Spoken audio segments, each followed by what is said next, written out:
Our next presentation is from Adam. You'd like to tell us why we're looking at people chasing wooden sheets? Yeah.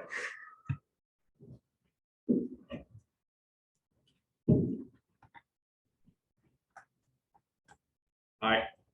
So software development for robotics is hard, right? Especially including when you're applying a learning model to a new problem. That's what I want to talk about here. You're going to find surprises in the data and surprises in the way to come up with an answer. So this is actually my favorite visual metaphor for this stage of the process. It's from an annual contest in Austria where they chase this wheel of cheese downhill. And I like it because I like to think that everybody that entered into this race also started off with a plan. So what I want to share is just best practices I've adopted to get to the bottom of our metaphorical hill with the least amount of injury. So we'll get right into it. Building an ML pipeline, start by building flexibility into it. For instance, decouple your model from the data that it consumes and produces. This can be building modular post-processing stages into it. For instance, you might suspect that your model deals with derivatives of a signal rather than its original value. You want to be able to iterate on hypotheses like that quickly. Particularly for neural models, you might consider techniques to reduce the number of hyperparameters. I've linked to 2 papers that discuss this, but more. And then choose a training and hyperparameter suite framework early and make sure that it can scale.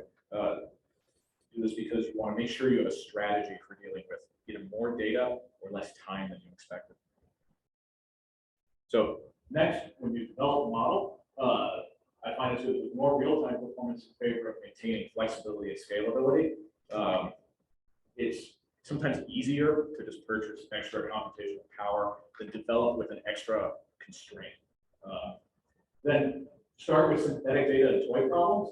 Synthetic data, things like one black RGB image with one white pixel or a perfectly straight motion capture sequence.